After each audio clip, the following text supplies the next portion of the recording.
Alors, petit article sur Automobile Prod concernant les Kia e-Soul et la Porsche Taycan qui ont été primées voitures d'année 2020. Alors, voyons ce qui est dit. La berline électrique sportive de Porsche, la Taycan, récolte 2 titres luxe et performance lors de cette édition, tandis que le crossover branché de Kia e-Soul se distingue comme l'urban de l'année. De coutume, à l'instar de l'élection homologue européenne à Genève, nous connaissons les résultats de la voiture mondiale de l'année à la veille du salon de New York. Suite à la crise du coronavirus et l'annulation d'événements, la présentation des lauréats de l'édition 2020 s'est déroulée virtuellement. Dans les 3 finalistes, incluant le Mercedes EQC, la Porsche Taycan a été distinguée à 2 reprises, la grande berline électrique et la nouvelle voiture luxe et voiture performance de l'année 2020. Rivale de la Model S, la dernière née de Zuffenhausen offre jusqu'à 761 chevaux de puissance. Elle est déclinée en 2 configurations de batterie, 79 et 93 kWh, et offre une autonomie allant jusqu'à 463 km. En parallèle, la Kia e-Soul récolte les honneurs dans la catégorie voiture urbaine et devance la Mini Cooper SE. La Mini électrique du coup. La nouvelle version crossover coréen est proposée depuis 2019. Sa déclinaison électrique est la seule dispo en Europe.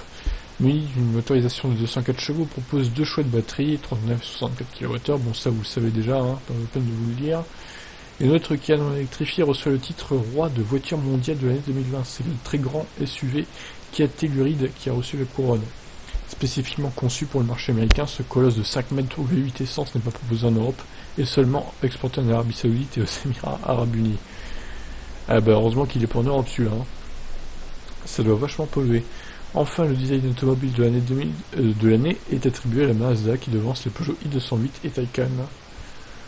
Voilà, pourquoi avoir choisi la Kia e-Soul en voiture urbaine de l'année aux États-Unis? Je sais pas trop ce qu'elle a de plus qu'une autre. Qu'un Kona ou un Iniro par exemple. Je sais pas si elle était d'ailleurs en bataille avec le Kona électrique, mais j'aurais pas choisi le Kia e-Soul personnellement, vu sa forme et son apparence.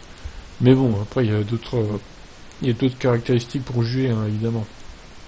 En tout cas voilà, c'est la Porsche Taycan qui s'est distinguée à plusieurs reprises dans ce concours américain. À noter quand même qu'il y avait le Mercedes EQC dans les finalistes aussi. Donc voilà, c'était pas très important comme actu, mais je tenais à vous la signaler quand même. Allez, je vous laisse réagir. Est-ce que vous auriez choisi ces 2 voitures, vous, à leur place?